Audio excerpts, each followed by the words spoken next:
What's up? Welcome back to my channel, guys. I'm here bringing you the Valenson latest video, where today I want to give you guys some disappointing news. It's really soul crushing, it's mind boggling for me, but yeah, before I do that, I want to tell you guys a story, a tale if you will, about a young boy who is new to computer gaming and wants to build the most powerful ITX system ever.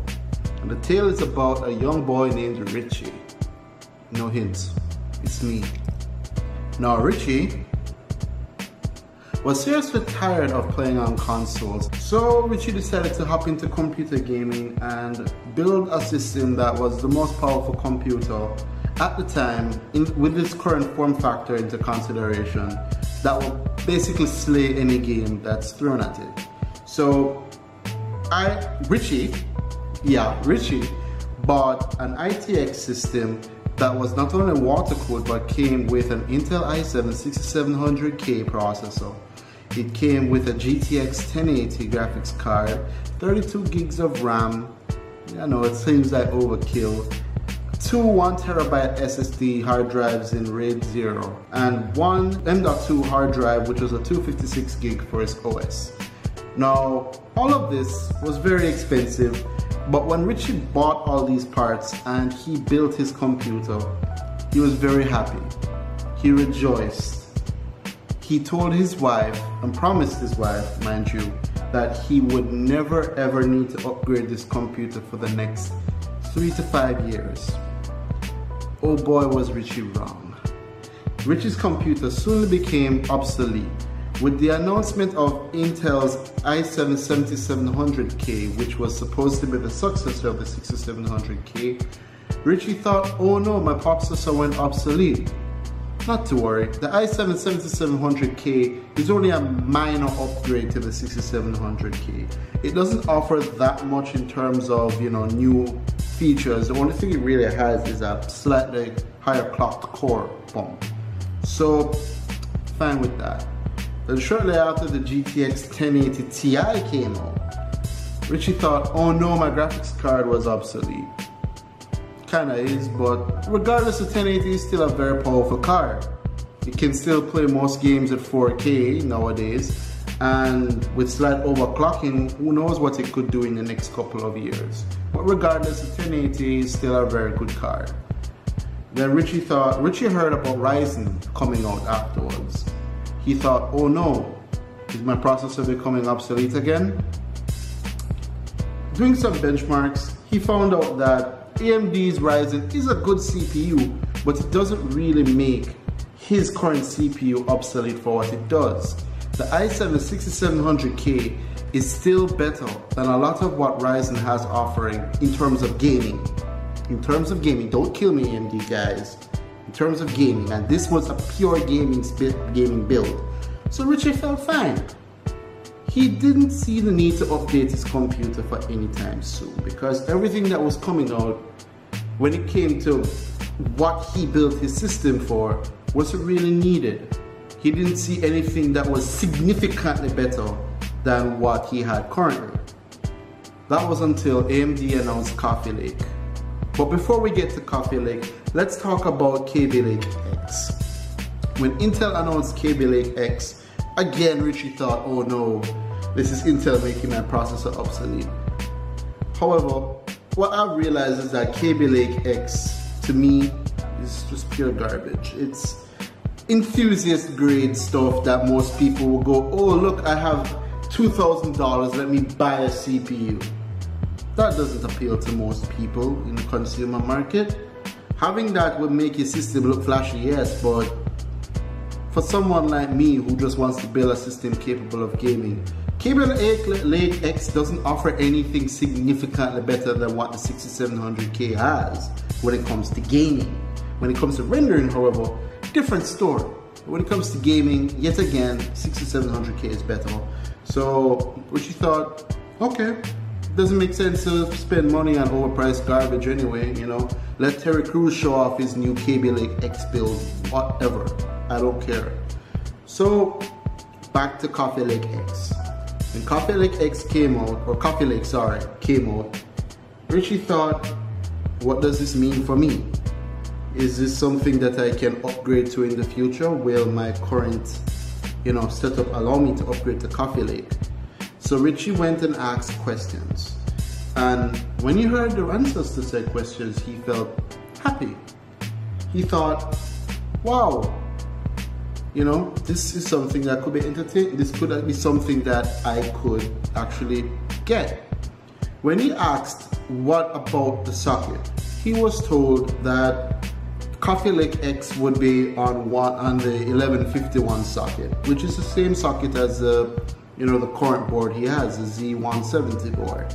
So that's good. I guess it means that the CPU can fit on my motherboard, right?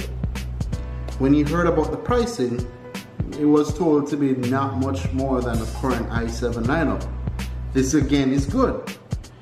When he asked about what it offered, he was told that it was a 6-core processor for the i7 and the i5s were like a 4-core, but he's more interested in the 6-core version. So it offers 6 cores and 12 threads, which is kind of like what, the 5th generation of i7 series, of i7 processors, offer to people. And this, to Richie, said I could get a 6-core processor for not much more than I spent on my current processor, and it could actually fit and work on my board. Richie thought this was fantastic, this is great. Even though he was a bit, paranoid about his current CPU getting outdated, it literally meant to him that if in the future he does want to update, he can literally just take out the CPU and drop in a new one. He wouldn't need to change the board. He wouldn't need to buy a new water cooler. He wouldn't have to worry about, compatibility for RAM and whatnot. He just could basically, he didn't even have to worry about if, there was going to be new support, because remember, he has an ITX system. So with all of this news about the Coffee Lake system, he was initially happy. Until today. Now the news I want to tell you guys was that Coffee Lake is not supported on any of the current boards. So if you have a Z170 board or a Z270 board, it will not work. So yeah, it means then that you will have to buy a new board and a new water cooler possibly, because chances are it's not going to release on the same socket if they're going to have to come up with a new board altogether. Well, all of this is speculation, but seeing what Intel has done in the past, it kind of leads me into that thought process, you know what I'm saying? So a lot of people are going to be hearing this news and thinking, well, this is pure disappointment. That means that Intel is expecting us to, upgrade our boards once again. Big surprise, right? No, a lot of people are not surprised by this. Intel has been doing this a lot. Whenever they come up with a new processor, they always expect people to say, okay, throw out my motherboard, throw out my water cooler, time to get new stuff, because their new CPUs are coming out, woo! And a lot of people are disappointed, but a lot of people are still just going to go, okay, let's do it. They're going to get the Coffee Lake nonetheless. Now, let's be real here for a second. Although we are disappointed with this, I myself am disappointed that, it won't be working on my current motherboard. How did we really expect a 6-core 12-threaded processor to work on a Z170 or a Z270 board? I don't know. It's hard to say, because it's not even to say that there's a Xeon processor out there that is more than 4 cores that is compatible with the socket. There isn't. I've checked, trust me. So was this Intel's only recourse in allowing people to get Coffee Lake?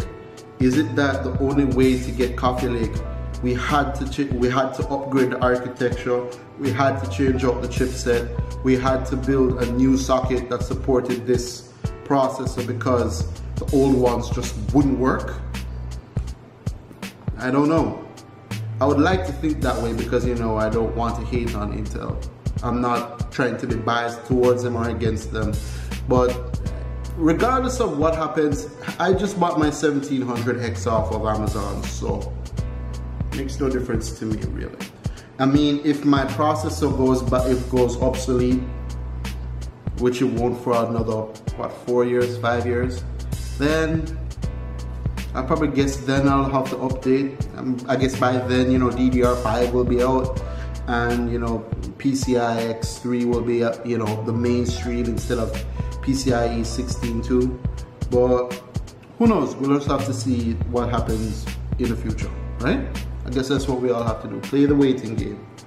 But what do you guys think? Do you think it would have been possible for Intel to do this, and they're only making this CPU not compatible with current boards for money?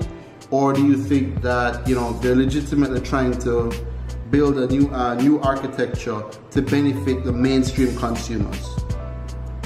Leave your comments below, guys, in the comment section below, or you can message me on Facebook or Twitter and let me know what your thoughts are about this news. I know I'm probably going to get a lot of trash talking either on AMD side, you know, go guys AMD, screw Intel, or you know, you're going to get those guys who are loyal to Intel. What the hell are you talking about? It's obvious Intel has to do this, whatever it is. Leave your comments below, guys. I'm interested in hearing what you guys say about this subject.